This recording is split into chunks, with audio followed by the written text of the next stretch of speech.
स्वागत है दीदी, आपका स्वागत है। हम सब भाई बहन बहुत आतुर हैं आपके महावाक्य सुनने के लिए कि दीदी भी आप अपने जैसा हम सबको अनुभवी बनाएं और हम सब भी मम्मा के समान कुछ प्रेरणा लेकर अपने जीवन को सुख शांति से भरपूर करें।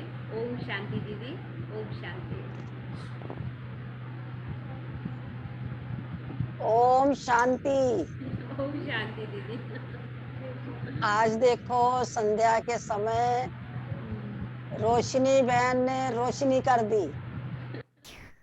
जरूर दीदी। देखो दो और दो मास माह ऐसे आते हैं। हैं।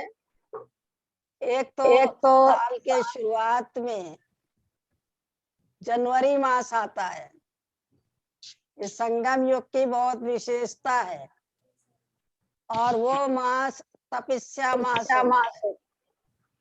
बाबा का मास होता है, अव्यक्ति मास अव्यक्ति होता मास है, होता है, संपूर्ण संपूर्ण बनने का मास होता है, होता है, अव्यक्त अव्यक्त फरिश्ता बनने का होता है, स्मृति मास होता मास है, होता है, स्मृति से स्मृति से समाप्ति आती समाप्ति है, आती है, शक्तिशाली बनने शक्तिशाली का। बनने का। और और ठीक ठीक 6 मास 6 के मास के बाद बाद जब जून मास जून आता है, दीदी को आ रही को जून मास जून में मास में अपनी अपनी जगत जगत अम्बा अम्बा सरस्वती सरस्वती माँ माँ मम्मा का मम्मा दिन का आता दिन है। आता है। मम्मा मम्मा चांद चांद शीतल शीतल गर्मी के गर्मी के तपत में तपत में शीतलता देने शीतलता देने वाली वाली शीतला माँ, शीतला माँ, दुर्गा माँ दुर्गा कहे, माँ कहे, शीतला माँ शीतला माँ कहे, कहे, लक्ष्मी लक्ष्मी देवी देवी कहे, कहे, सारे स्वरूप मम्मा में समाये हुए।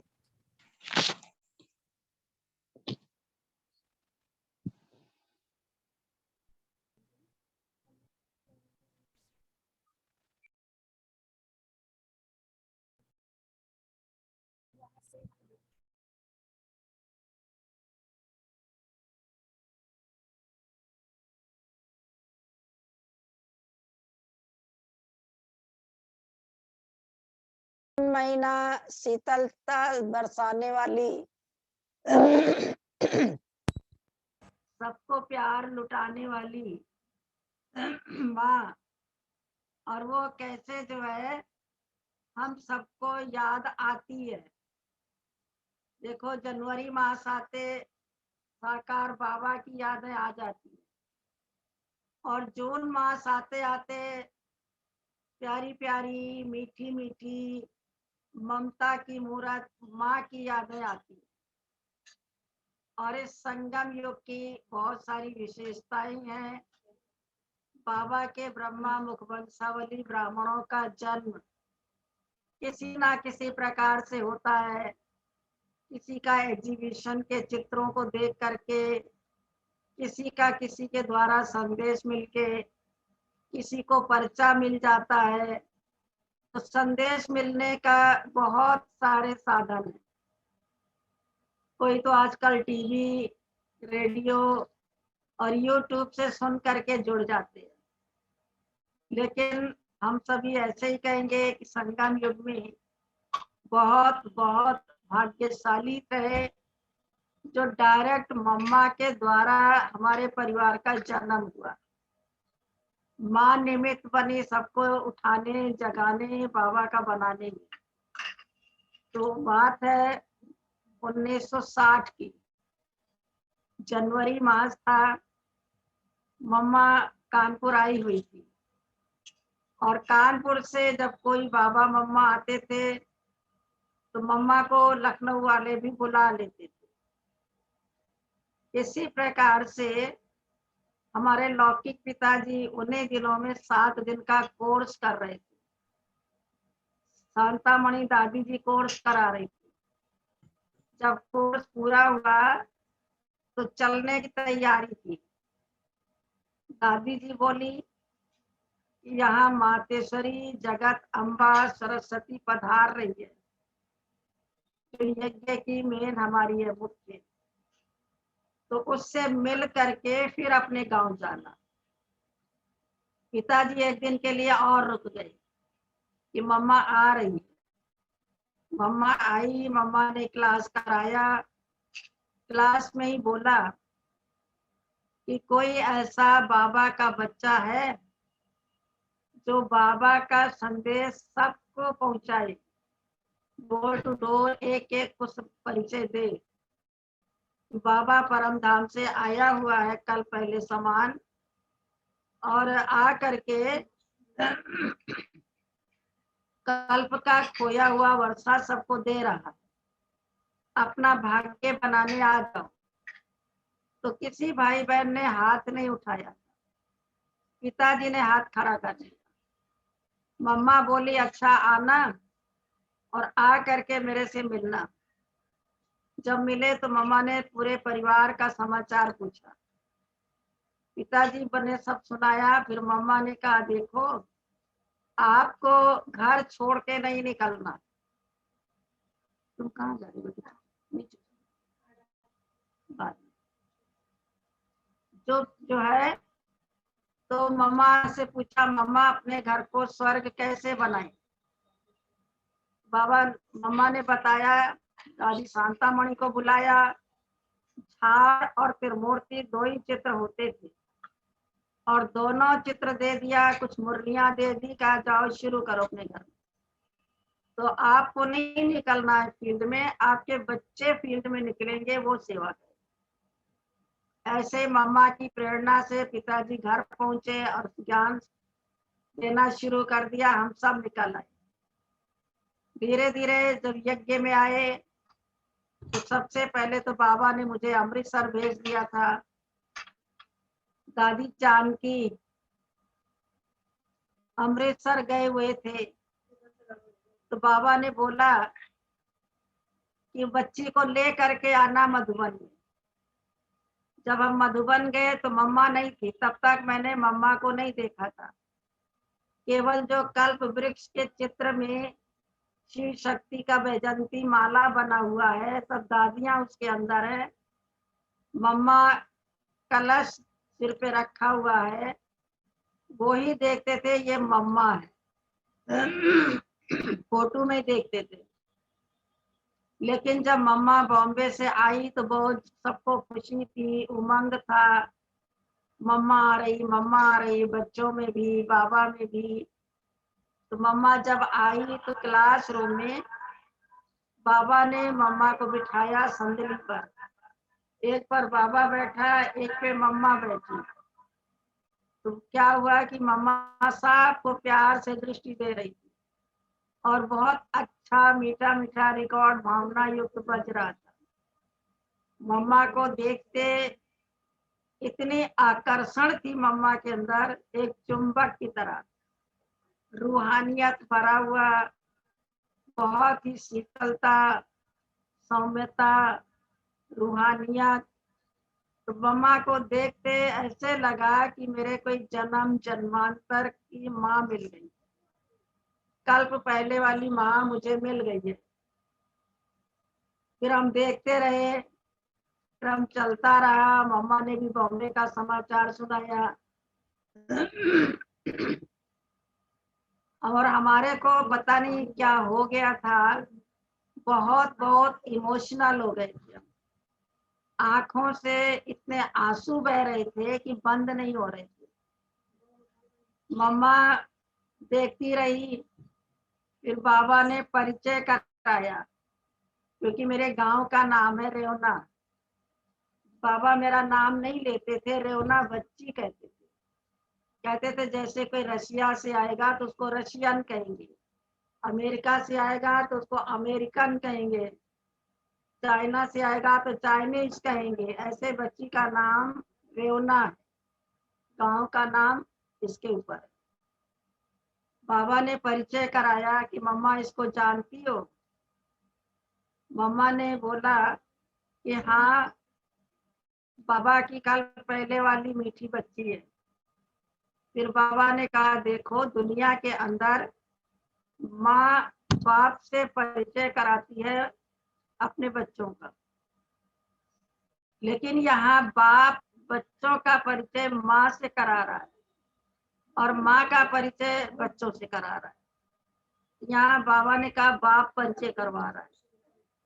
फिर मम्मा ने मुझे बहुत प्यार से गोदी में लिया और मम्मा की जो गोद थी वो सचमुच शीतला माता की सुखदाई गोद थी और ऐसे लग रहा था कि जैसे छोटे हो गए और माँ की गोद में बैठे। हड्डी मांस का शरीर तो लग ही नहीं रहा था, बिल्कुल लग रहा था रुई का बना हुआ शरीर। बहुत बहुत मतलब एक खुशी, एक सुख मिल रहा था जिसके कारण हम जैसे गोद से उतरने नहीं चाह रहे थे। मम्मा ने बहुत प्यार से मुख में टोली दिया और टोली दे करके फिर नीचे उतारा। तो वो दिन तो बहुत प्यारा मम्मा के मिलन का दिन था, दृष्टि पाने का दिन था, मम्मा की गोद का सुख मिला। दूसरे दिन फिर धीरे धीरे, हम छोटे थे तो मम्मा के साथ साथ लगे रहते थे। जितनी दादियां थी वो तो सेवा में निकल गई और बाकी जो थी उनकी अपनी अपनी ड्यूटी थी। जैसे सती भोली दादी की अपनी ड्यूटी, भोली दादी की भंडारे की ड्यूटी, इसी तरह भूरी दादी को स्टेशन जाके रिसीव करने की ड्यूटी, आबू रोड से साग भाजी खरीदने की ड्यूटी।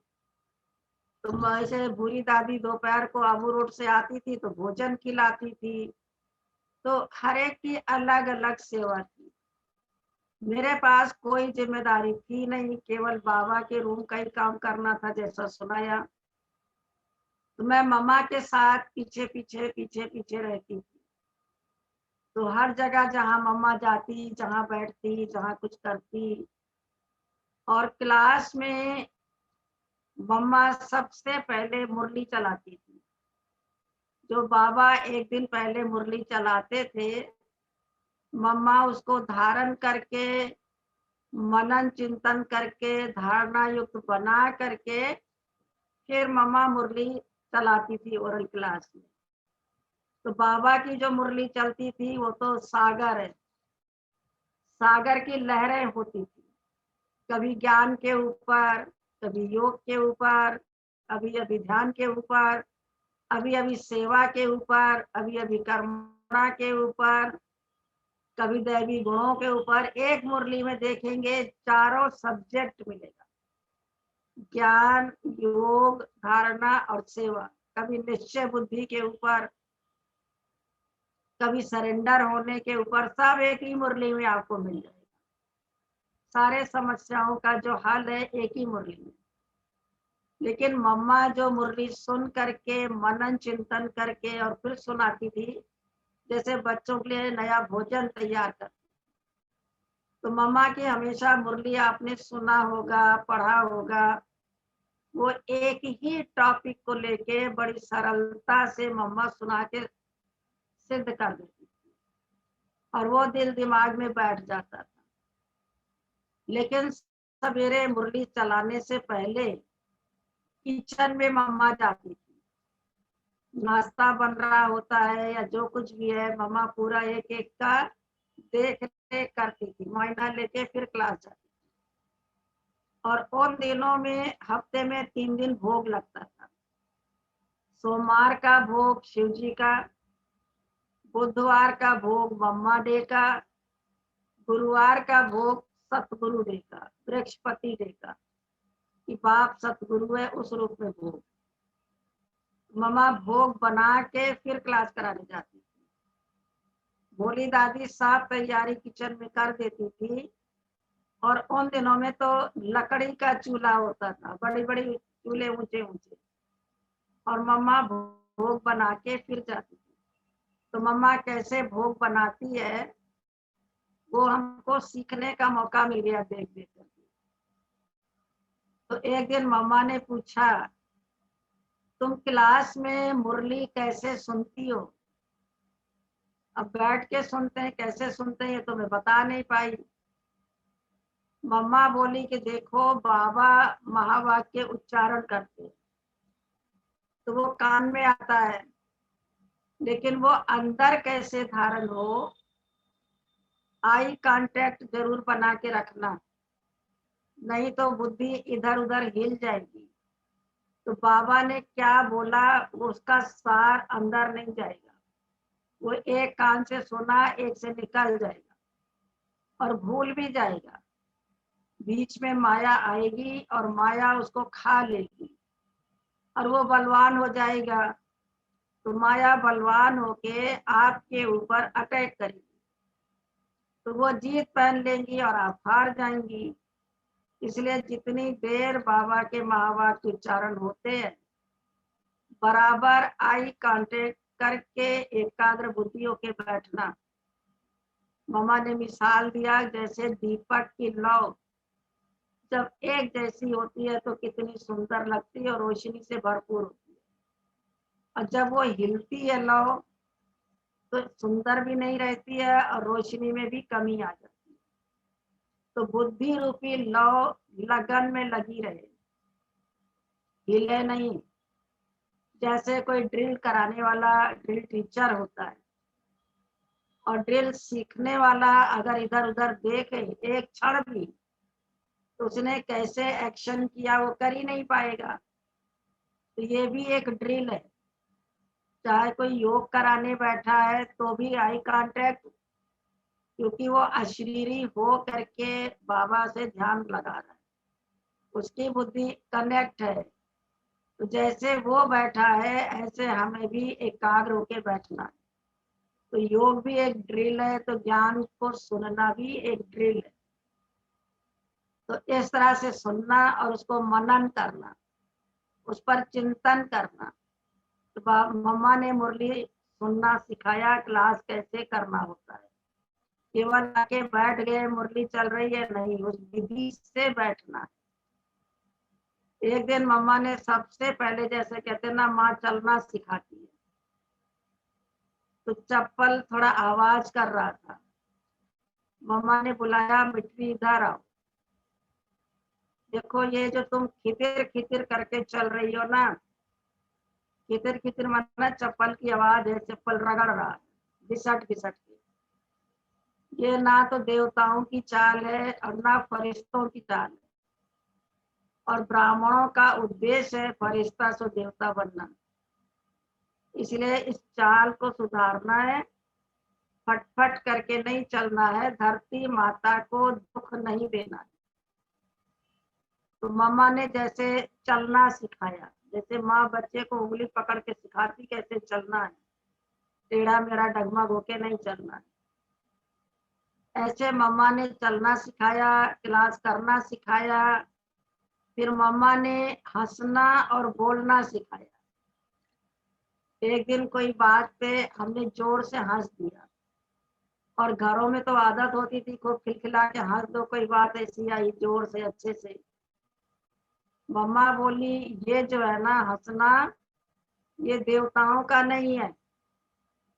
देवताएं मुस्कुराते हैं, उनके चेहरे पे मुस्कुराहट होगी, होठों पे मुस्कुराहट होगी, वो इस तरह से नहीं हंसेंगे। ये जो जोर से हंसना होता है ना, इसमें कहीं ना कहीं आसुरी अवगुण छिपे होते हैं, लक्षण छिपे होते हैं।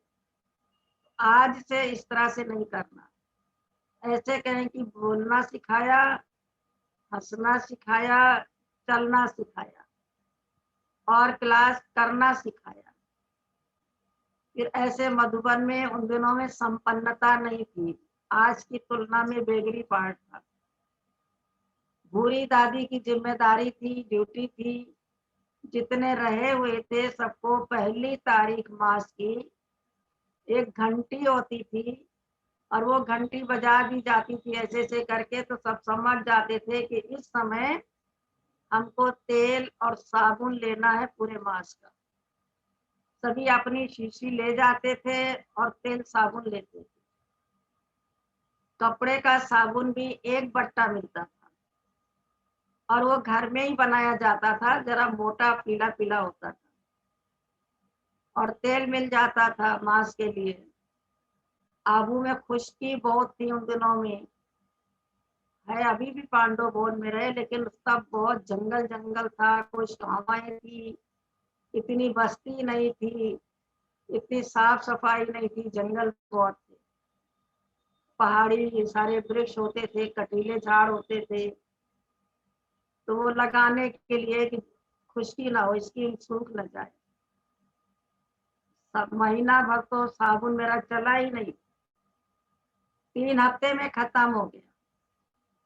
फिर मैंने मम्मा को बोला कि मम्मा मेरा साबुन खत्म हो गया, मुझे चाहिए। मम्मा बोली अभी तो 3 हफ्ता हुआ, कैसे खत्म हो गया, पूरा मास चलाना था। मैंने बोल दिया मम्मा कपड़ा ही तो धोया है।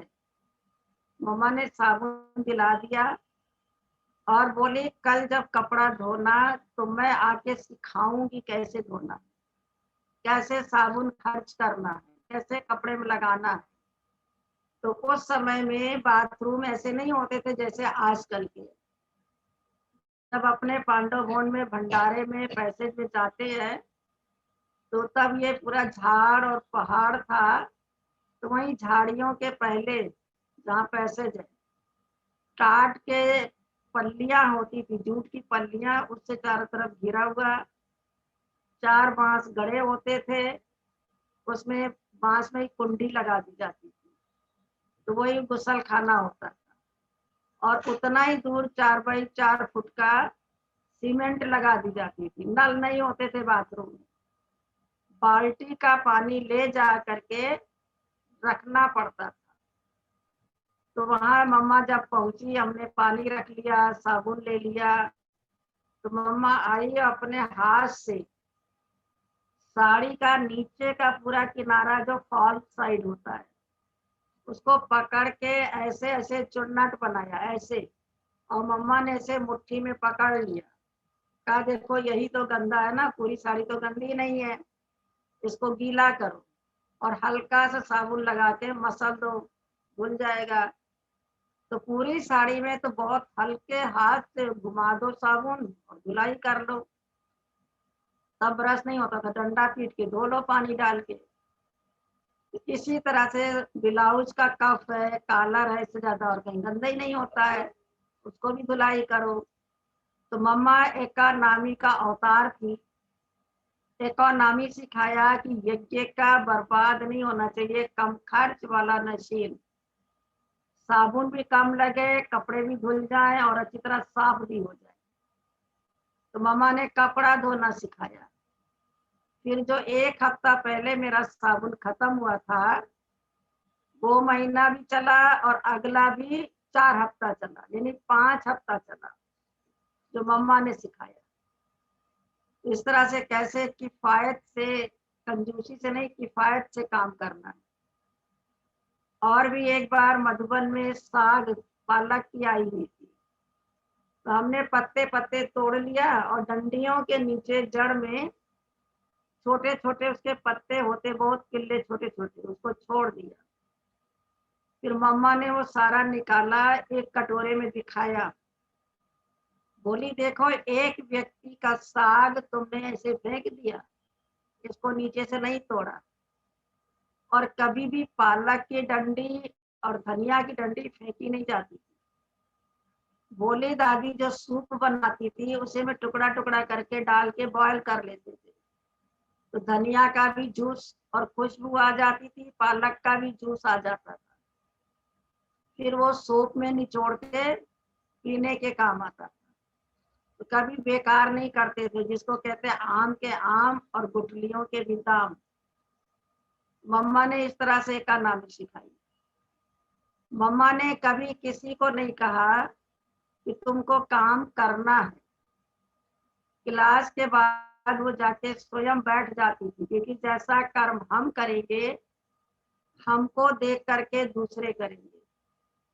सब्जी काटनी है, चाहे गेहूं अनाज चावल साफ करना है, चाहे मसाला कूटना है। उस समय मशीन के पिसे हुए नहीं होते थे, इतना बड़ा परिवार था, बहुत बड़ा बड़ा लोहे का इमाम दस्ता था, मूसल था, उससे लोहे के कूटते थे। तो मम्मा बाबा बैठ गए, 1 मिनट में सबको खबर लग जाती थी और सब बाबा के बच्चे पहुंच जाते थे, फटाफट कर लेते थे। ये नहीं कहती थी साग काटना है चलो, या सामान साफ करना है चलो, नहीं, कुछ भी कहते नहीं थे। तो मम्मा ने बाबा ने करके सिखाया। तो जैसा बाबा मम्मा ने किया अपने आप साफ करने लग गए, जिम्मेदारी समझ के। मधुबन में हर तरह का कार्य होता था, सब अपने आप करते थे। खाने के लिए पत्थर की पटिया होती थी, वो भी बिना घिसी हुई, ऊंची नीची, और उससे 2 पिलर करके उससे नीचे एक पटिया और रखी जाती थी, ऊपर वाले पे थाली, नीचे पे बैठते थे, जहाँ टेलीफोन एक्सचेंज है। बाबा निकलते थे, कहते नशा चढ़ता है, ये पत्थर भविष्य में सब हीरे का टेबल बन जाएगा। तो अभी सोचो कि हम हीरे के टेबल पर खाना खा रहे हैं, उसी सामान में, उसी नशे में भोजन करो। इस तरह से बाबा मम्मा नशा भी चढ़ाते थे। फिर एक दिन और आया, मम्मा कभी ना कभी ना कुछ मुझे सिखाती थी, पॉइंट्स देती थी। तो मम्मा ने जैसे मुरली सुनने का सिखाया और सब बातें सिखाई। एक दिन मम्मा बोली कि देखो, तुम कभी झूठ ना बोलना, कुछ भी हो जाए, कोई तुम्हें फांसी पे नहीं चढ़ाएगा। सत्य बोलना, सत्यता में सारे गुण और सारी शक्तियां समाई है। सत्य कभी झुकता नहीं और सत्य कभी मरता नहीं, सत्यता में ताकत है।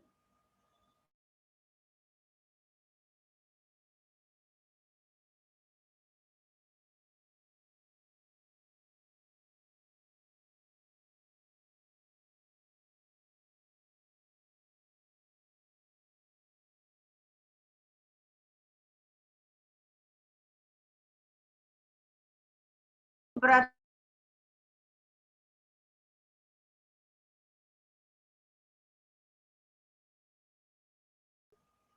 आदरणीय रतनमणि दादी जी की माँ कलकत्ता से आबू जा रहे थे।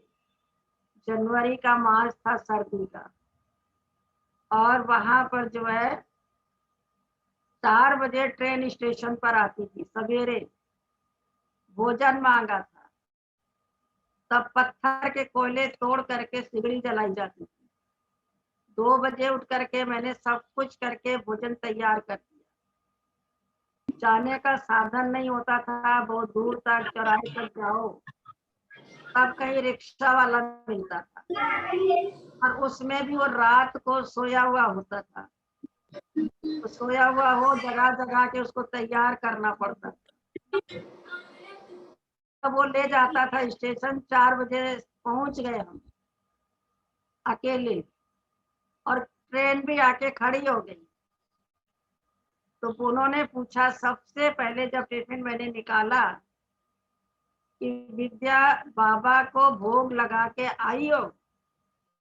लगाया तो था नहीं, असलियत तो ये थी। तुरंत हाजिर जवाब, जी। बोली, सच में लगाया है?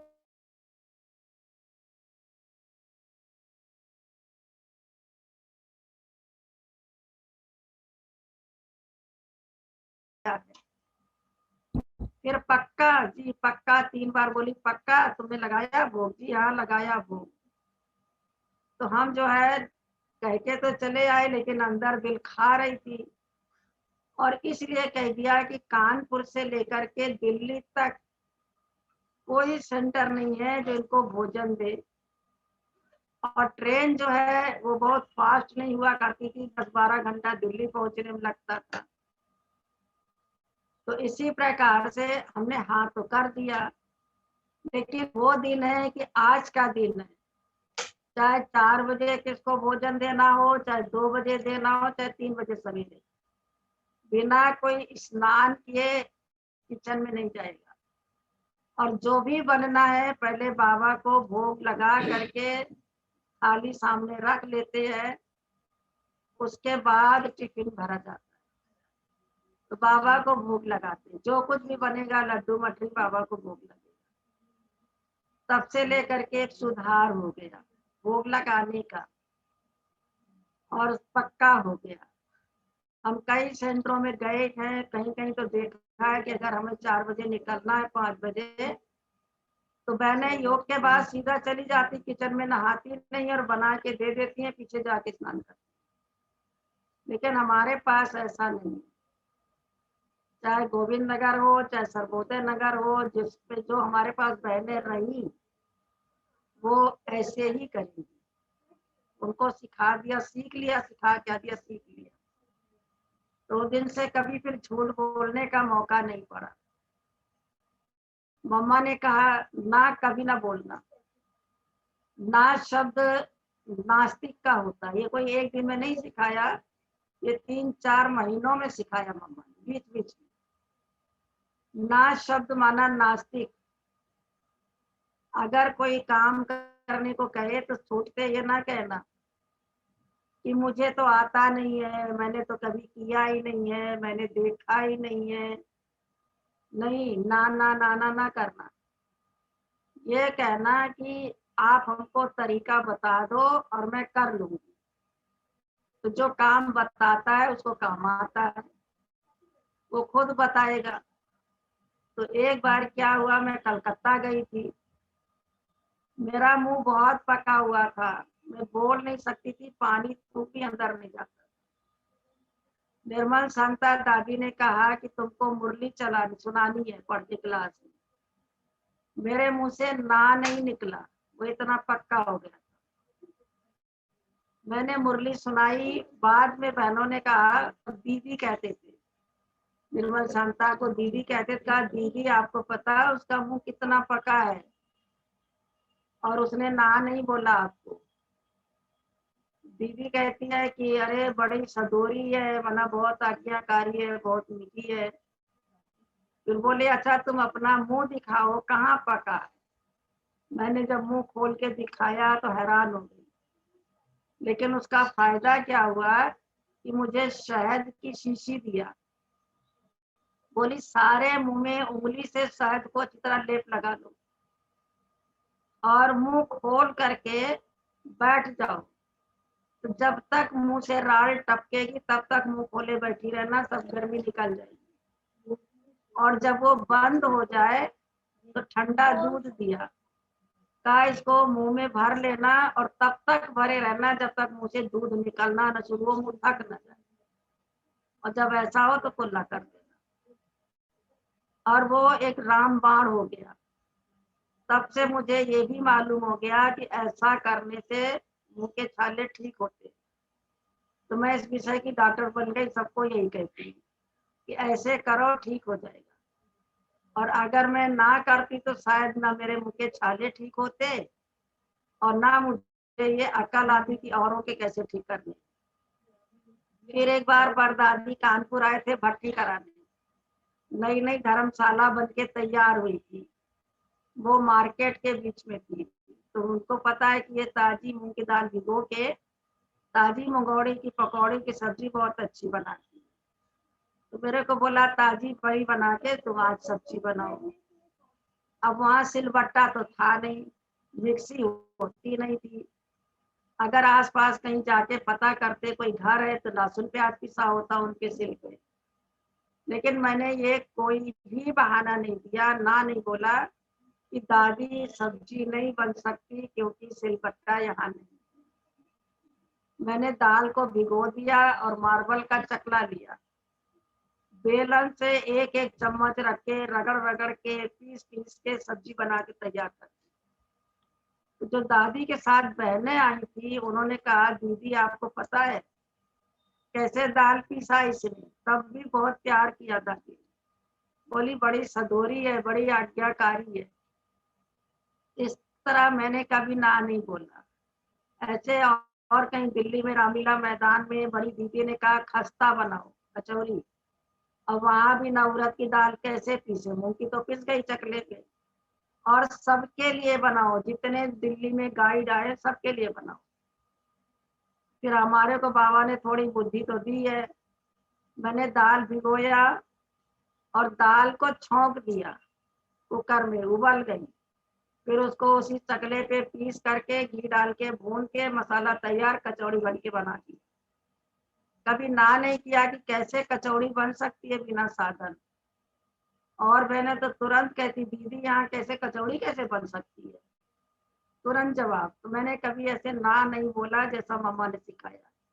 बहुत सारे ऐसे दिन आए और लास्ट अभी जब हम रतन महल में आए थे 20 साल पहले, 22 साल, तो लोगों को था ये लोग बड़े धार्मिक हैं, इनके पास सब कुछ होगा, कपूर चाहिए तो कपूर ले, कुछ और चाहिए तो और मांगे। एक दिन किसी ने शरीर छोड़ दिया, मेरे पास इंटरकॉम आया कि दीदी हमें कुछ चाहिए। दूसरी ब्रह्मा कुमारी होती तो फट से कहती हमारे पास कुछ का क्या काम है, हमारे यहाँ कुछ नहीं है। मैंने कहा क्या करेंगी? भाभी जी बोले कि मम्मी ने शरीर छोड़ा है, गाय का गोबर मंगा रहे हैं, उसको जमीन में लगाएंगे और उसके ऊपर कुछ बिछा के तब उन्हें 4 पैसे नीचे उतारेंगे। मैंने कहा ठीक है, आप गोबर मंगाओ, अभी कुछ मिल जाएगा आपको तब तक।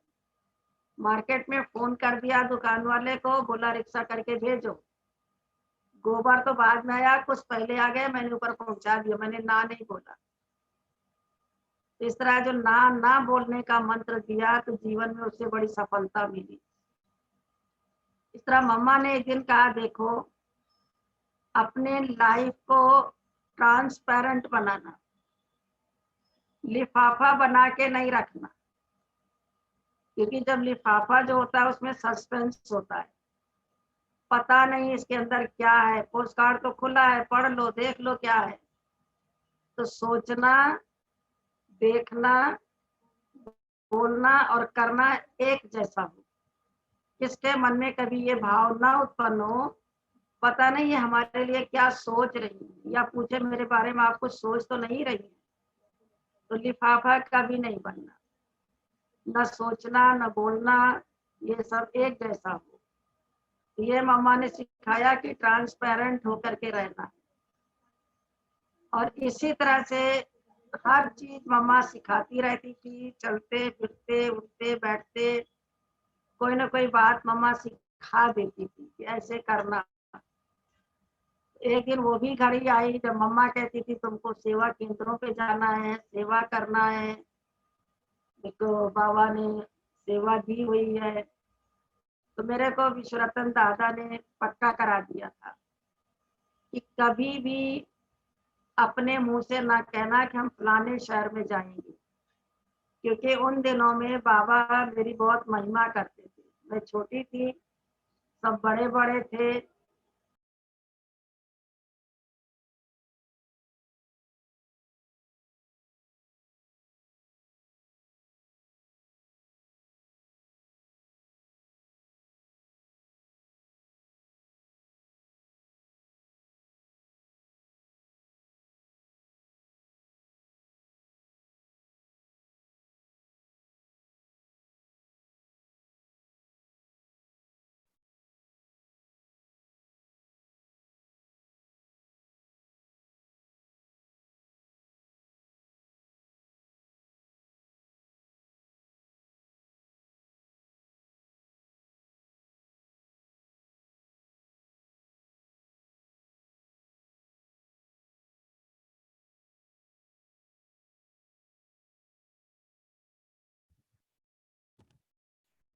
हेलो दीदी, आवाज नहीं आ रही।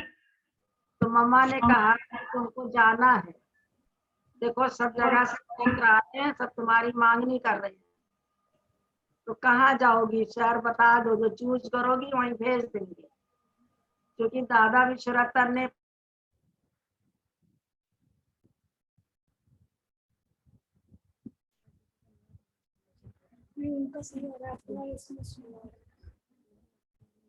मम्मा जिम्मेदार होगी, कुछ भी बात नीचे ऊपर हुई सेंटर में तो मम्मा समझे।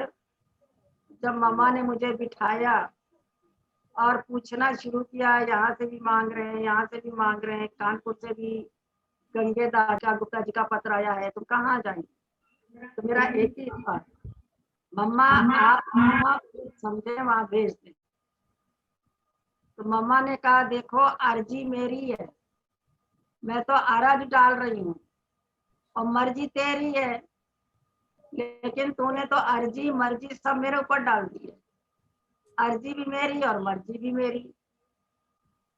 तो मम्मा ने कहा अच्छा ऐसा करो, कानपुर चली जाओ और कानपुर में जा करके तुम गंगे के पास रहो। वो भी बहुत याद कर रही, बुला रही है। क्योंकि टेप में महिमा सुन के सबको लगता था कि हैंड्स हमको मिल जाए। मैंने कहा ठीक है मम्मा। तो मम्मा ने बहुत सारी तैयारी की मेरी, और इतनी तैयारी की जैसे माँ एक बच्ची की विदाई करती है, पहुंचाती है। मम्मा ने हमको लोहे की पेटी उस दिनों में चलती थी जो गैलोनाइज सीट की होती थी, एक पेटी लिया, उसमें 4 जोड़ी कपड़े रखे, साल स्वेटर रखा, चप्पल दिया, और जितना रोजमर्रा का सामान है, तेल।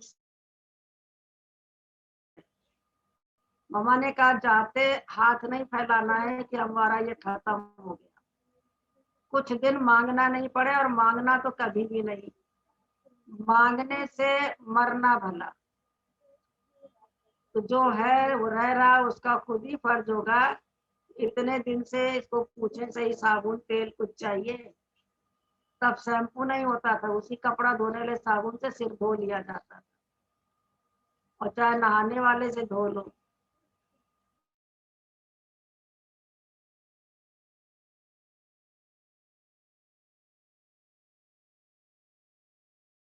कंबल, तकिया, चादर, और एक होल्डाल पहले होता था कैनवास का, जो उसमें बेल्ट बांध के रोल करके बांध दिया जाता था। होल्डाल बिस्तरा बांध के तैयार कर दिया। और जब मम्मा ने मुझे भेजा तो एक शिक्षा और दी, कहा देखो सेंटर पर जाने के बाद तुम्हारी एक परीक्षा आएगी, तुमको फीलिंग आएगी, फीलिंग अच्छी नहीं आएगी, खराब आएगी। तो फीलिंग फ्लू की बीमारी होती है, उन दिनों में फ्लू बहुत होता था। मम्मा बोली देखो फ्लू आने से ना खाने का मन करता है, ना पीने का करता है, ना बात करने का, ना कोई काम में मन लगता, हड्डी हड्डी दर्द करती। अगर किसी को बैड फीलिंग आ गई तो वही पोजीशन होती है, कोई से बात करना, खाना ना खाना, ये सब करना नहीं उसको भाएगा। तो फीलिंग नहीं आना है। मम्मा ने फिर खुद बताया कि फीलिंग आने के चांस कहाँ हैं। जब सेंटर पर रहना शुरू करोगी तो जो बड़ी बहन होगी वो अच्छे स्टूडेंट को अटेंड करेगी, आवाज सुना, तो वो अच्छे को अटेंड करेगी, जैसे पढ़ा लिखा है, बुद्धिमान है, पोजीशन वाला है, धनवान है।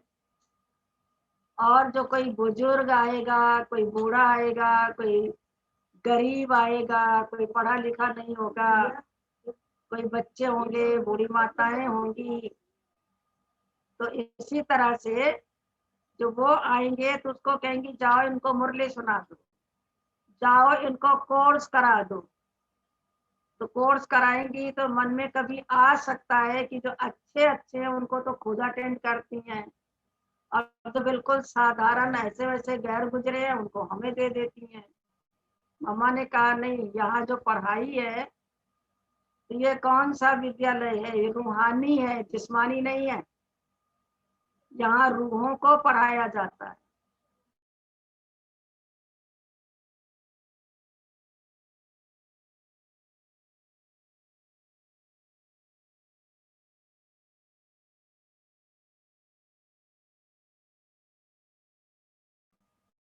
अपना करना,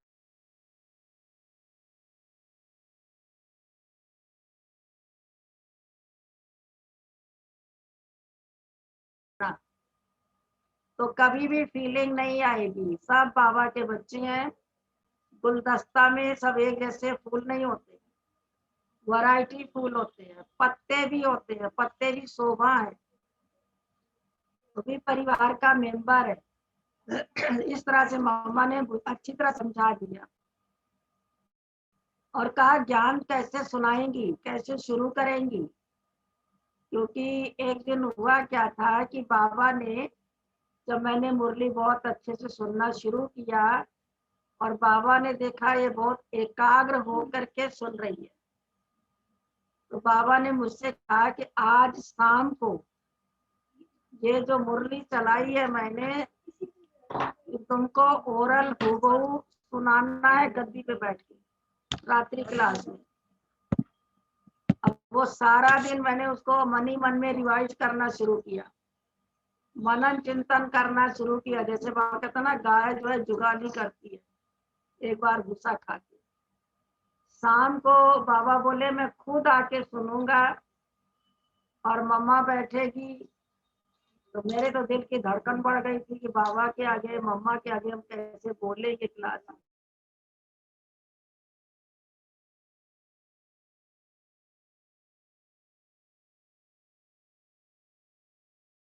होम्योपैथी का डिस्पेंसरी है, उसके पीछे वाली जगह में होती थी। अंदर जाने के पैसेज में बाबा खड़े थे। हमने सुनाया। उन दिनों में टेप भर के सेंटरों को भेजा जाता था। तो चंद्रहास दादा बोले, चंद्रहास दादा ही टेप रिकॉर्ड करते थे। आज जैसा टेप नहीं होता था, जैसे बड़े बड़े रेडियो स्टेशन पर होता था, उसको ग्राउंडिंग मशीन कहते, या बड़ी बड़ी यूनिवर्सिटी में टेप होती थी, वो वाली टेप मशीन थी। उसकी इतनी बड़ी बड़ी चरखी होती थी, गोल गोल चकला बराबर, और उस चरखी में 4 ट्रैक होते थे, 4 तरफ से आवाज भर सकते थे, पलट पलट करके बारी बारी, और वो पार्सल करके सेंटरों को भेज दी जाती थी। तो पूरे जोन में एक मशीन होती, समझो कानपुर में है तो जिस भी सेवा केंद्र पे जाना है, इलाहाबाद बनारस कहीं भी, तो वो मशीन ले करके जाके एक जना सुना करके आ जाता। तो चंद्रहास दादा बोले, बाबा इसने तो हूबहू सुनाया, एक अक्षर कहीं नीचे पर नहीं किया। ये जिस सेंटर पर जाएगी इसको मैं बिल्कुल टेप मशीन भेजूंगा नहीं पार्सल, इसको क्या करना भेज कर, ये तो हूबहू टेप मशीन है, डुप्लीकेट है। तो मना हमको भी खुशी हुई, मम्मा को भी हुई, बाबा को हुई। लेकिन सवाल था कि कोर्स कैसे कराया जाए। तो कोर्स तो हमारे को कराने आता ही नहीं था, क्योंकि आते तो हम समर्पित हो गए थे कोर्स में। तो बाबा का जो रूम है उसके सामने एक छोटा सा टेंट लगा था, 2 कुर्सी रखी जाती थी, एक आए हुए विजिटर का और एक समझाने वाले का। तो एक महात्मा जी उन्हीं दिनों में आ गए थे, तो अपनी रतन मोहनी दादी उनका कोर्स कराती थी, और महात्मा तरह तरह का प्रश्न पूछता था, दादी जवाब देती थी। तो बाबा बोले कि देखो, अंदर तो तुमको बैठना नहीं है, तुम्हें सीखना भी है, क्योंकि अंदर बैठेंगी तो महात्मा का अटेंशन 2 की तरफ जाएगा, एकाग्र होके नहीं सुनेगा, इधर देखेगा फिर उधर देखेगा। तो आप सबने सुना होगा, कहते हैं कि तुम क्या स्कूल के पिछवाड़े पढ़े हो? स्कूल के पिछवाड़े पढ़ने वालों में से हम हैं। कैसे? बाबा ने कहा कनात के पीछे जाके बैठ जाओ, और क्या सुना रही रतन मोहनी वो सुनो और उसको दिमाग में रखो, क्योंकि जब सेवा पे जाएंगी तो सब तरह के लोग होंगे। चलो वो तो सुन लिया महात्मा की बात, महात्मा का कोर्स पूरा हुआ, बड़ी उसकी खातिरी थी, उसको सम्मान मिल रहा था। बोला मैं यहाँ समर्पण हो जाऊं। दादी ने बाबा को बताया, बाबा ने कहा उसको कहो कि पहले भंडारे में रोटी पकाए, पीछे समर्पित। 1 दिन पकाया, 2 दिन पकाया, तीसरे दिन बोला कि मेरे को आश्रम में बहुत जरूरी काम है और इतना दिन हो गया, शिष्यों को सौंप करके बता के फिर मैं आ जाता हूँ। लौट के आज तक नहीं आया। कहाँ पूजा कराने वाले और कहाँ रोटियां पकाएं, देह अभिमान कैसे टूटे उनका। लेकिन वो मैंने सीख लिया। अब हम ज्ञान कैसे सुनाएं, शुरुआत कैसे करें, वहां कोई तो था नहीं जिसको मैं कोर्स करा के सीखती। तो मम्मा ने मुझे 5 बातें सिखाई, और वो मैं 5 बात बता रही। मम्मा ने कहा इसी आधार से तुम रोज सोचना और इसी आधार से कोर्स करा देना। तो वो 5 बातें ध्यान से सुनिएगा, और बहुत सहज तरीके से, कि कौन आ रहा है, पहला। दूसरा, कौन जा रहा है। तीसरा, कौन खड़ा है। चौथा, कौन बैठा है। पांचवा कौन चल रहा है, आप लोग बताएंगे?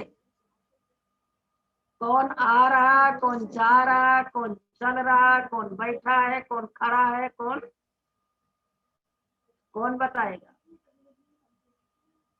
रोशनी बहन, भाई बहनों से पूछो।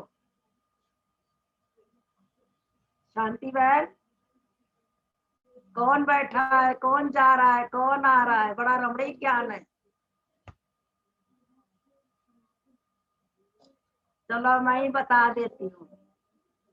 कलयुग जा रहा है, कलयुग का अंत है, इसी पे कोर्स कराना आ जाएगा।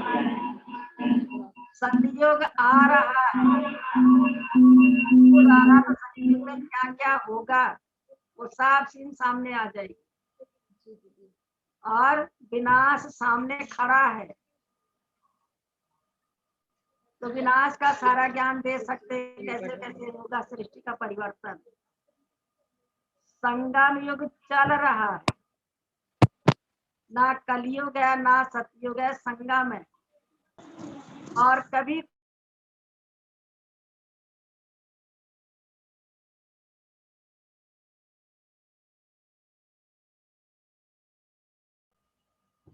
सुना कितना सहज ज्ञान मामा ने बता दिया। ये तो मामा ने पढ़ा दिया और मुझे कानपुर भेज दिया, गंगे दादी की बहुत सारी महिमा करके भेजा, और मैंने भी वैसे ही निभाया, क्योंकि उन दिनों में तो अगर यज्ञ में बेगरी पाठ है तो सेंटर भी संपन्न नहीं थे।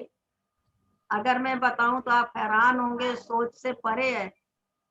एक समय वो भी था जब नारी का साग हम 2 पैसा का लाते थे और 2 टाइम के लिए बना के रखते थे। एक टाइम बनाया, दोनों टाइम नारी साग से हम और दादी रोटी खा लेते। फिर आशा में थोड़े थोड़े और जब पैसे आने लगे, आशा बहन जो आरसी में, उनकी मम्मी को दादी 8 आना रोज देती थी। 2 आने की सब्जी और 2 आने का दूध और 4 आने की कोई चीज कम है वो ले आए। वो 8 आने में पूरा कर देती थी। परेड पे जाती थी निर्मला बहन जी और छांट छांट के चुन चुन के देहाती लोग जो बैठे होते थे, 2 आने की सब्जी दोनों टाइम के लिए ले आती। निर्मला बहन जी, आशा बहन की मम्मी का नाम निर्मला बहन था। तो इतना रोज का खर्चा होने लगा। 8 आना रोज का मना 15 रुपया महीने का खर्चा होता था। एक बार अशोक भैया की मम्मी कमला बहन जी, 3 बहनें रहती थी, वो फर्रुखाबाद में थी, पटना से लौट आई थी, तो पोता मेल ले गई और बाबा को दिखाया, मम्मा को दिखाया एक पन्ने में। तो पता कितना खर्चा दिखाया? 1 महीने का 100 रुपया खर्च दिखाया। तो वो जो 100 रुपया खर्चा है तो बाबा क्या बोले होंगे? 110 का खर्चा था। बाबा ने कहा, ला कहता है कि एक बहन पे पर मंथ 30 रुपया खर्च होना चाहिए। उसमें खाना, कपड़ा, बिजली, साबुन, तेल, जूता, चप्पल, दवाई, एवरेज आना चाहिए कैसे। तो 90 रुपया का खर्चा दिखाना चाहिए, तुमने 110 रुपया दिखाया और ये 20 रुपया जो एक्स्ट्रा खर्च किया तेरे भाग्य से कट जाएगा। तो भी एक जमाना था। ऐसे बाबा मम्मा कैसे सिखाते थे, कैसे सेंटर को चलाना है और कैसे चलना है। तो धीरे धीरे धीरे धीरे ये सब बात होती रही। फिर मम्मा जब कानपुर आती थी तो पूछती थी, तुम खुश हो, संतुष्ट हो? 2 ही शब्द होते थे मम्मा के। इसी में सारा कुछ आ गया। जी मम्मा मैं खुश हूँ। मैंने कभी नहीं कहा कि हम साग रोटी खा रहे हैं और कुछ नहीं। साड़ी कॉटन की होती थी, बैठने में पुरानी हो जाए, बैठने की जगह फट जाती थी, तो जो दोनों पल्ला होते थे अंदर के और ये दोनों को ज्वाइंट कर लेते थे ये, और बीच से काट के सिलाई कर लेते थे। हम सब जोड़ की साड़ियां पहनते थे। और अगर ये बात ना विश्वास हो तो फिर आशा बहन जी हैं, उनसे पूछ सकते हैं। इस बात का गवाह कि बीच को जोड़ के साड़ी पहनी जाती थी। इस तरह से किफायत से काम चलता था। लेकिन मेरे मन में कभी नहीं आया, एक दिन वो भी आया जब साहब लोग बाहर चले गए, तो यज्ञ में सिलेंडर पे बहुत कम पैसे की आई आमदनी का। हम 90 रुपया महीना नहीं था जो मकान का किराया दे सके, महीना 90 रुपया था। तो मैंने कहा गंगे दादी से कि दादी तब नहीं, तब तो लोग बहन जी कहते थे, आप परेशान ना हो, हमको चरखा काटना आता है, मैं अपने गांव से बड़ा वाला मंगा लूंगी और महीने में 90 रुपया महीना तो तैयार कर लूंगी धागा काट के। मना इतने तक कंधे से कंधा मिला के चलना, ना कोई संशय, ना कोई तकलीफ, ना कोई कमी, कुछ भी महसूस नहीं होती थी। तो मम्मा पूछती थी, ऐसे ही मम्मा जब बॉम्बे यहाँ कानपुर लास्ट आई थी 1965 की 64 की बात है, तो 64 में मम्मा आई थी, तो मम्मा की जो तकलीफ थी, बीमारी थी, वो कानपुर में ही डिक्लेयर हुई है। और मम्मा को फिर बाबा को जब समाचार मिला तो बाबा ने कहा मम्मा को सीधा बॉम्बे भेज दो, रमेश इलाज कराएगा बॉम्बे में। और मम्मा से कितनी यहाँ सेवाएं लेते थे। एक बार तो मम्मा को माइक पे भाषण करवाया था गुप्ता भाई साहब ने। कराया तो बाबा को भी था उन्नाव में, पर बाबा ने अपनी आवाज सुनी, कभी माइक पे बोला नहीं था।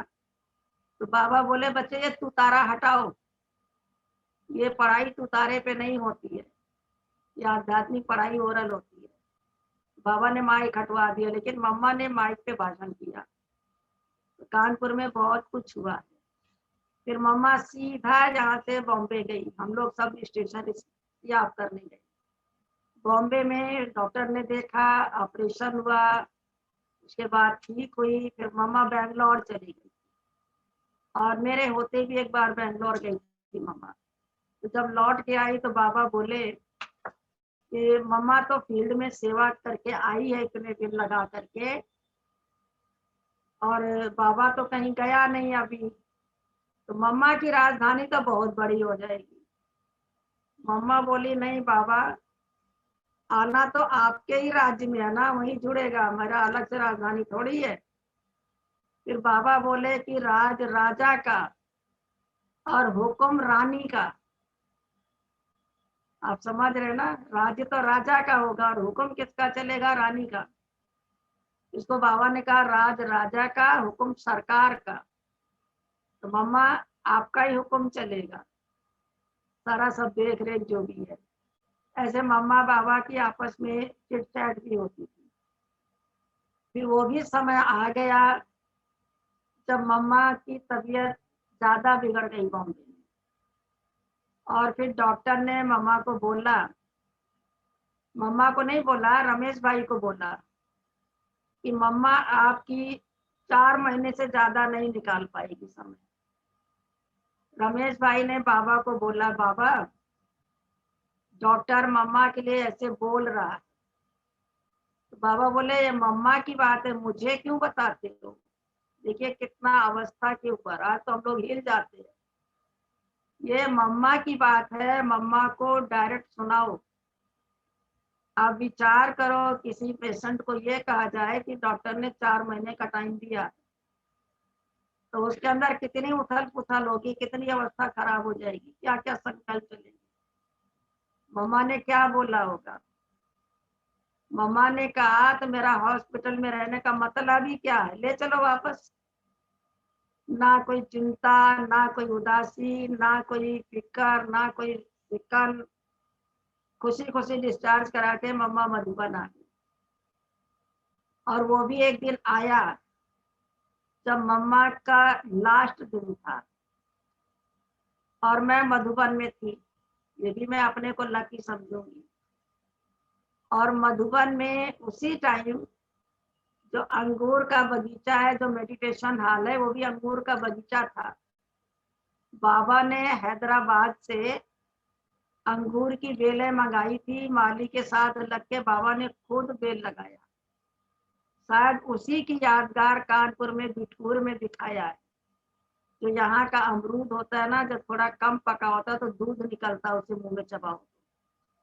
तो जब शुरू शुरू में अमरूद बेचते थे ठेले वाले, तो बड़ी आवाज लगाते थे। तब पैदाइश भी कम थी, अब तो बहुत होने लगा, बहुत बगीचे बढ़ गए।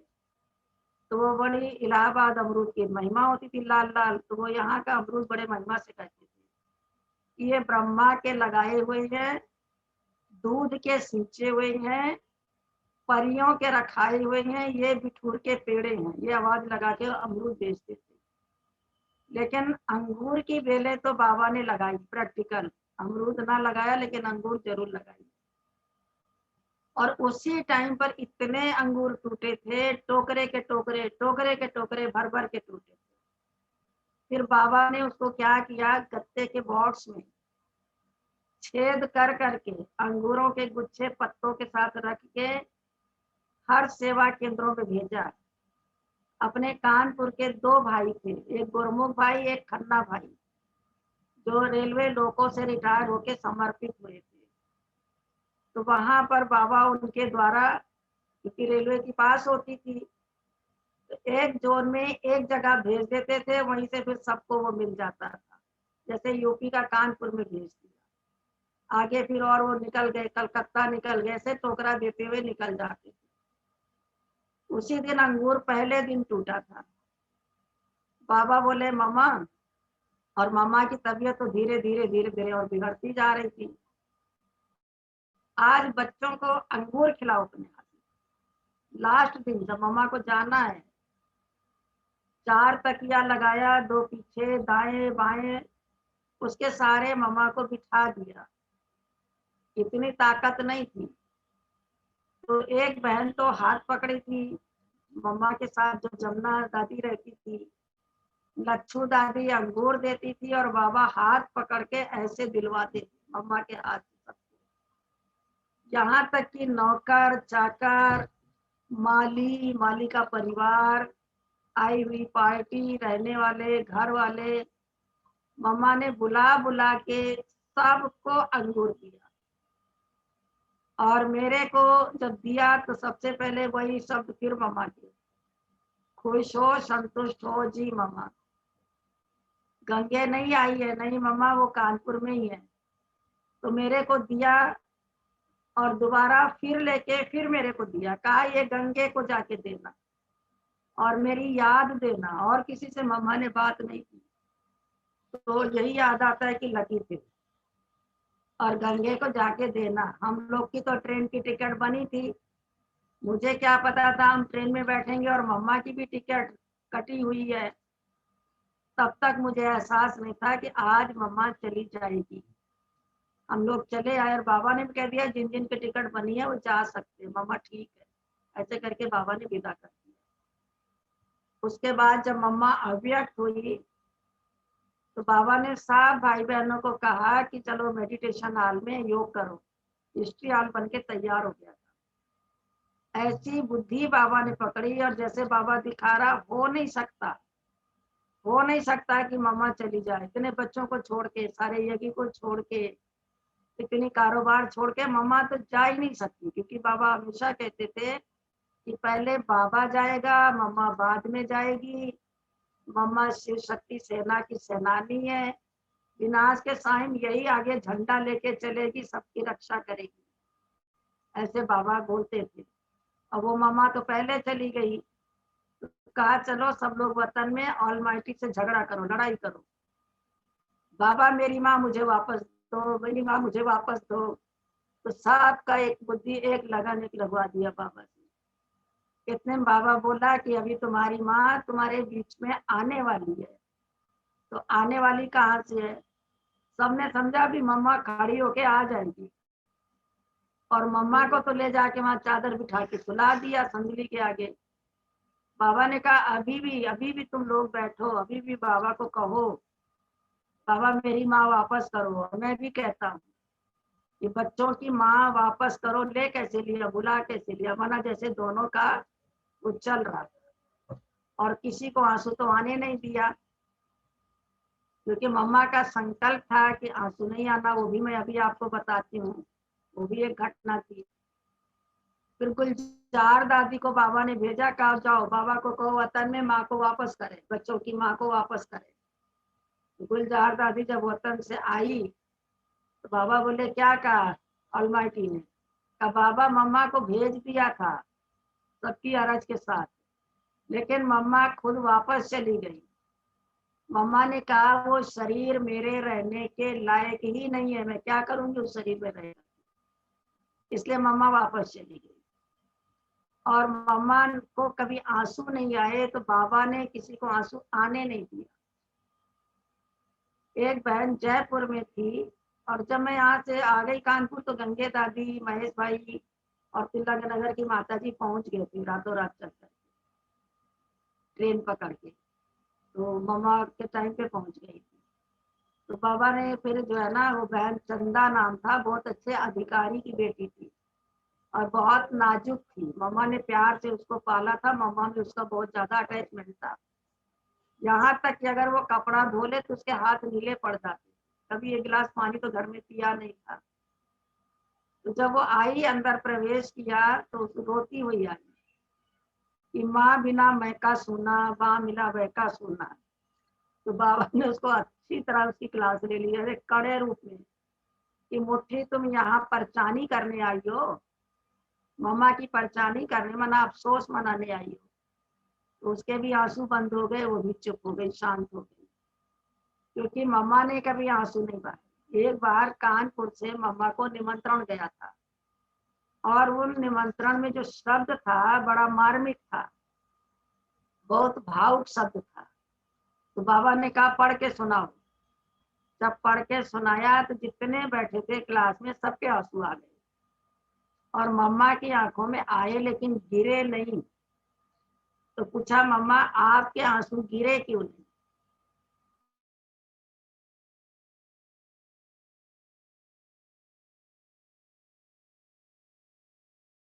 तो मम्मा का पति थोड़ी, वो तो अमरनाथ है। तो मम्मा ने कभी भी आंसू नहीं गिराए। इतना सब भावुक था, इमोशनल पत्र था, इसलिए बाबा ने भी किसी को आंसू नहीं गिराने दिया। और उसके बाद तो फिर बाबा ने बताया कि जो बड़ी माँ है वो ब्रह्मा माँ है। ये माँ तो मैनेजमेंट के लिए थी, लेकिन ब्रह्मा मुख वंशावली, बड़ी मम्मा तो ब्रह्मा है। तो तुम मात पिता, तो ब्रह्मा में शिव बाबा है, कंबाइंड मात पिता हो गए। ऐसे करते करते जो है ना, बाबा ने सबको किया और कैसे सबको तैयार कर दिया। फिर बाबा ये भी चलाने लगे। फिर तो बड़ी दीदी आकर के बाबा के साथ रहने लगी मम्मा के बाद, क्योंकि सारी कारोबार संभालनी थी, सब देखना था, करना था। और बड़ी दीदी सब कुछ करती थी। जब मैं दीदी के पास थी, पहले भी जब मम्मा बॉम्बे में थी तो दीदी आके संभालती थी। 3 महीना मैंने दीदी के सिर में तेल लगाया था, शायद सुनाया भी था। तो दीदी ने एक दिन कहा कि मेरे सिर में दर्द तुमने निकाला, तुम्हारा कौन निकालेगा? फिर खुद ही बड़े दिल से दुआ दिया कि तेरे सिर में कभी दर्द होगा ही। और आज तक नहीं हुआ है। कभी नहीं देखा होगा कि हमने मफलर बांधा है, कि रुमाल बांध दी है, कि दवाई खाई। ये दिल की दुआ है। और दीदी की माँ कोई मदर होती थी, वो इतना भाषण नहीं कर सकती थी, कोर्स नहीं करा सकती थी। बाबा कहते थे कोई मदर को जो भाषण करना सिखा देगा, इनाम में चांदी का गिलास दूंगा। साहब ने कोशिश किया चांदी का इनाम लेने के लिए गिलास का, उनको भाषण नहीं आया, लेकिन वो कुर्सी डाले बैठी रहती थी। जो कोई निकलता था, मिट्री इधर आओ, इधर आओ, तुमको जीवन में सफलता पानी है, सक्सेस होना है, तो कौन कहेगा हमको नहीं सफल होना है? तो 3 बात तुम धारण करना, झुक झुक, सदा झुक के रहना, अकड़ कभी न दिखाना। झुक झुक, झुकता वही है जिसमें कोई फल होंगे, गुण होगा, वही झुकेगा, बांस तो खड़ा ही रहेगा। और झुक झुक, मर मर कभी ना कहना हम ही को दबाया जाता है, हम ही को कहा जाता है, इनको तो कुछ कहा ही नहीं जाता है, सारा मेरे ही ऊपर ही आता है। तो मर मर तुमको मरना है। और सीख सीख सीखना है, जीवन जब तक तब तक सीखना है। हर एक से कोई ना कोई बात सीखनी है। तो सीख सीख करके संपन्न बनना है। तो मर मर झुक झुक, सीख सीख, वो इस तरह से सिखाती रहती थी। तो मम्मा ने भी बहुत पालना दी, बहुत पढ़ाया लिखाया सिखाया, माँ के रूप में हर तरह से चलाया। तो ऐसे चलाते चलाते, सीखते सीखते, क्योंकि ये सब बातें मेरे जीवन का एक अंग बन गई। जैसे झूठ नहीं बोलना है, ट्रांसपेरेंट रहना है, सत्य बोलना है, कभी ना नहीं करना है, कभी संग दोष में नहीं आना है। संग दोष कौन सा? मम्मा ने कहा कि संग दोष वो होता है जो सोए हुए को भी लगता है, ऐसा नहीं कि संगठन में लगेगा। उस जमाने में एक कमरे में 8-8 खटिया होती थी। तो जब 3:30 बजे गीत बजता था, कौन सा गीत बजता था मालूम है? मुरली में कभी कभी आता, जाग सजनिया जाग। ग्रामोफोन होता था, चाबी भर के तावा रखा जाता था, बजता था कि जाग सजनिया जाग, नव युग आया आया सजनिया। सभी उठते थे अमृत वेले। मम्मा ने कहा कि देखो सोए हुए का भी संग दोष लगता है। आंख खुलेगी तो चारों तरफ मुड़ के देखेंगे कौन उठा, किसने खटिया छोड़ी है। फिर सोचेंगे अरे तब तक हम आराम कर लें, लास्ट में बाथरूम खाली होगा तब हम जाएंगे। आधे घंटे बाद मौका लेंगे, और अगर इसी बीच में झपकी लग गई तो 4:45 बज गया। इसको संग दोष कहते हैं। पहला हम क्यों ना बाथरूम लें, पहला दूसरा कौन जाए फ्रेश होने, हम जाएं, पहले नंबर में आना। और मम्मा ने सिखाया था कभी थकना नहीं। थकावट कब होती है? मम्मा ने कहा सोच के ऊपर थकावट है, वरना शरीर में थकावट नहीं होती है। क्योंकि मम्मा खुद अथक थी। मम्मा अथक थी तो अथक की बात बताती थी। मम्मा ने कहा देखो अगर ये सोच लिया कि कल की दिनचर्या बहुत टाइट है, बहुत ज्यादा वर्कलोड है, तो सवेरे आधा घंटा उसका थकावट तोड़ने के लिए लेटे रहेंगे। काम कल करना है, लेटे सुबह है, अभी काम ही नहीं किया, थक गए। और या फिर उठ भी गए, सारा दिन वर्कलोड पूरा हो गया, तो रात को रिवाइज करेंगे आज कितना वर्क किया है, बाप रे बाप, फिर थके पाँव के बाबा को याद करके सो जाए। तो या तो पहले थकावट आएगी या सोचने के बाद थकावट आएगी। तो ये दो बातें कभी जीवन में नहीं लाना, तो हमेशा अथक रहेंगे। आज तक हमको कभी थकावट का एहसास नहीं हुआ, चाहे जितना भी कुछ भी किया होगा। और ना हमसे कभी किसी ने सुना होगा कि हम बहुत थक गए हैं, अब हम नहीं करेंगे, हम तो आराम करेंगे। जैसे बाबा ने कहा था कि कल का दिन काल का है, टालना नहीं है। आज तक कभी मैंने कल के लिए नहीं छोड़ा है। जो करना, जितना करना आज कर लो। तो इसी तरह मम्मा ने कहा अथक बन के रहना, कभी थकना नहीं।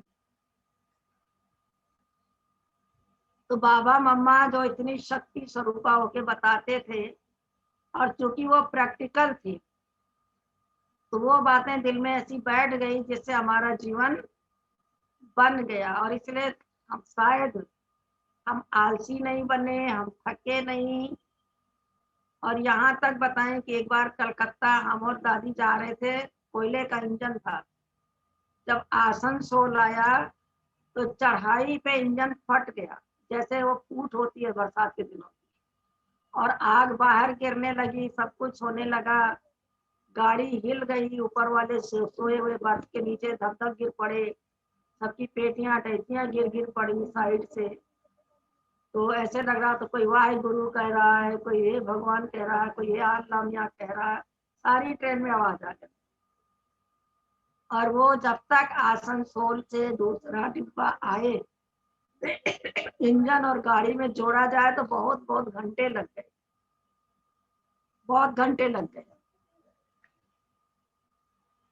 तो सोने की तो कोई बात ही नहीं है कि उसमें सोएगा या नींद आएगी। और ये सुबह 3 बजे का वाकया था, जब सब गहरी नींद में होते। कलकत्ता पहुंचे, बहुत थके हुए से लग रहा था कि मना सो जाए, थोड़ा नींद कर ले। रात को सोए, सवेरे लग रहा था कि 5 मिनट सो ले, पहुंचे भी देर से रात को थे। संतरी दादी आई, कहती उठो उठो उठो, ये कौन लेटा है क्लासरूम में? कोने में जाके लेट गए थोड़ी देर। कहती पता है योग करके सोया तो वो तो बासी हो गया तुम्हारा योग। संतरी दादी ने सोने नहीं दिया, लेकिन मैंने नहीं कहा मैं बहुत थकी हूँ, मुझे सोने, मेरी ट्रेन का ये हाल है, हमारे मुंह से नहीं निकला। कि हम बहुत थके हैं, हमारे 2 दिन लगे हमको ट्रेन में और 12 घंटा खड़े रहे, जंगलों में घूम गाड़ी खड़ी थी, न खाने को न पानी पीने को, कुछ भी नहीं। लेकिन मुंह से नहीं निकला कि हम थके हैं इसलिए हम ले गए, हम उठ गए। तो बाबा मम्मा ने जो सिखाया, मम्मा का मांस है, और जो मम्मा को 24 जून मम्मा के द्वारा अंगूर दिलाया गया, इसलिए आज तक भी 24 जून मम्मा के भोग में सभी लोग अंगूर कहाँ से भी ढूंढ के लाए, भोग में रखते हैं। ये उसी समय से ये परंपरा चली है अंगूर का भोग लगाने। सुना मम्मा की बातें? ठीक है, कुछ पूछना हो तो पूछ सकते हैं। ओम शांति। शांति बहन बोलो। पूछना नहीं है लेकिन बहुत बहुत बहुत शुक्रिया करना है ऐसे जो शायद जीवन में बहुत कुछ करना है। आपकी आवाज थोड़ा स्पष्ट नहीं आ रही है, तो आप बताओ। अच्छा मैं ये कह रही थी आपने दीदी इतना सब कुछ सुना दिया ना, जी, सच में बहुत कुछ आपसे सीखने को मिला भी है। पहले भी बहुत सीखा, लेकिन अब आपके अनुभव जब सुनते हैं तो सच में इतना अच्छा लगता है ना, तो ऐसे लगता है जैसे हम लोग मम्मा पापा के बिल्कुल पास ही में बैठे हुए हैं। बिल्कुल पास में तो हो ही। हाँ, ये हमारा सौभाग्य हरदोई वालों का, जो आपसे इतना स्नेह प्यार मिलता है और आप इतना समय दे रहे हो अपना। और मैं उम्मीद ये भी करूंगी कि हो सकता है शायद 30 तारीख तक बीच में एक बार हमें चांस दोबारा जरूर मिलेगा। जरूर जरूर मिलेगा, क्योंकि अब हमें कोई दिक्कत नहीं है। पहले मैं कहती थी बुधवार को कराओ, लेकिन अभी आपको पता है मेरे पास जो है ना, जब कहो जिस दिन कहो मैं परिचय करा दूं, हमें अब कोई प्रॉब्लम नहीं। आप बिल्कुल दिखा दो, उस परी को जरूर दिखाओ भाई। ये देखिए हमारा क्लास खिलाने वाला झूठ है। अब हमें दिक्कत नहीं, आप जब कहेंगे वो तब करवा देंगे। 6-7 क्लास का नहीं नहीं, लड़की बहुत बहुत बहुत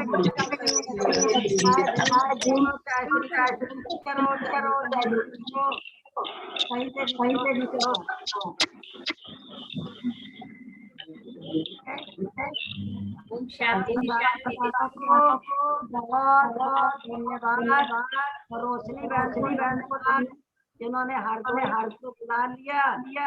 सब भाई बहन जी दीदी बहुत अच्छा लगा।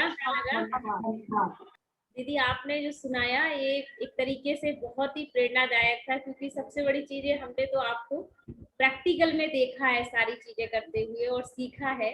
तो आप जो बोल रहे थे वो अथकपन का, तो दीदी आपसे सच में सीखने वाली चीज है कि हमेशा दीदी अथक रहती हैं। चाहे कोई रात में फोन कर दे, ट्रेन से गुजर रहा हो कि हमें इतने लोगों का खाना चाहिए, तो आदरणीय दीदी जी हमेशा रात में भी पूरा 2 बजे उठकर खाना बनवा कर तैयार करके सुबह 5 बजे ट्रेन में पहुंचा देती हैं। तो इतना मतलब अथकपन और इतनी एज में दीदी करती हैं, ये बहुत बहुत प्रेरणादायक बात है।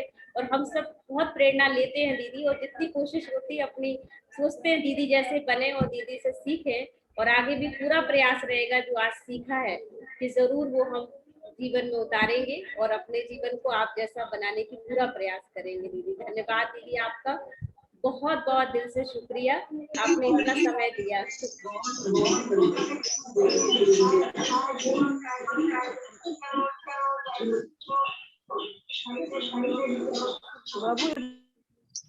ओम शांति, फिर मिलेंगे। जी दीदी जरूर जरूर, आप शुक्रिया दीदी। बुलाते रहो, हम आते रहेंगे, आप सुनते रहो, हम सुनाते रहेंगे। जैसे दीदी आप मिलती नहीं थी ना, तो अब एक अच्छा मौका मिल गया है कि अब आप कह भी नहीं सकते हो कि हम आ नहीं पाएंगे अभी। जरूर दीदी, शुक्रिया दीदी। ओम शांति। ओम शांति।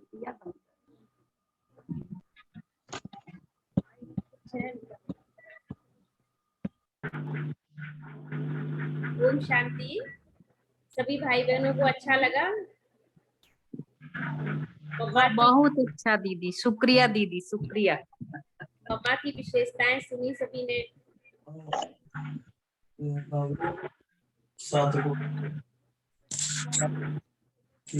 बहुत अच्छा लगा दीदी, बहुत अच्छा लगा।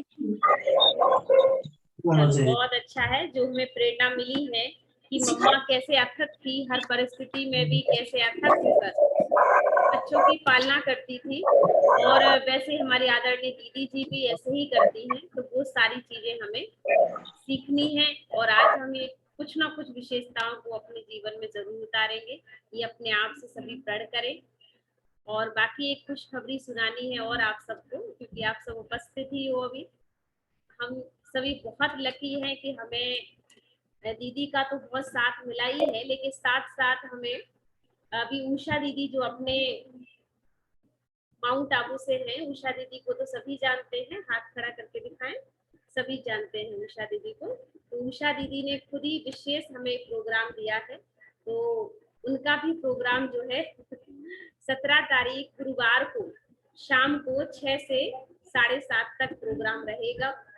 तो सभी भाई बहन ज्यादा से ज्यादा अटेंड करिए, क्योंकि इतनी विशेष हस्ती और उन्होंने हमें वक्त दिया है, ये हमारे लिए बहुत गर्व की बात है कि इतना कीमती टाइम होते भी मधुबन में सारे प्रोग्राम्स दीदी ही देखती रहती हैं, फिर भी उन्होंने हमें मौका दिया कि हाँ आप प्रोग्राम करा सकते हैं।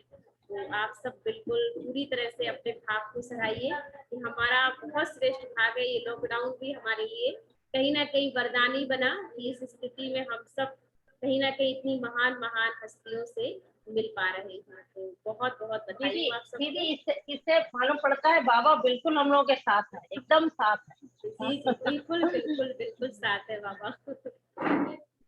चलो, और सबको अच्छा लगा? किसी को कोई प्रश्न तो नहीं है? कुछ रह ही नहीं गया दीदी बाकी। चलो बहुत अच्छा है।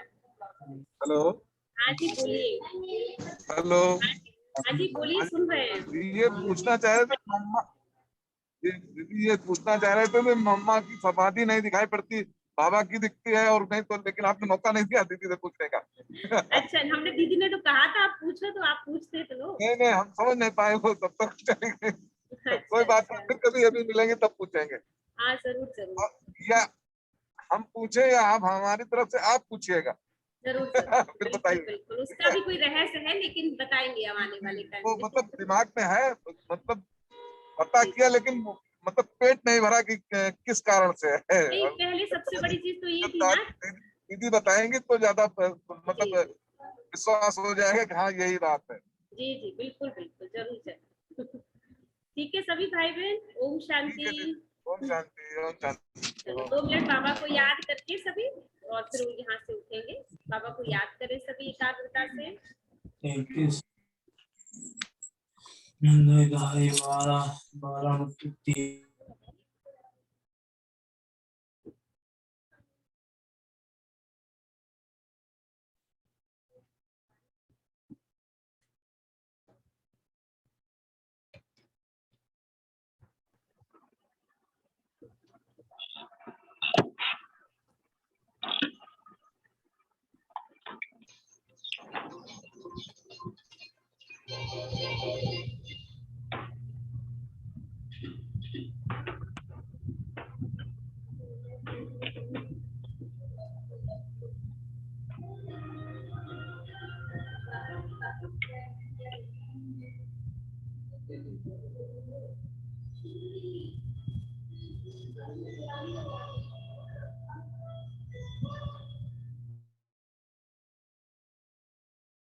सूरज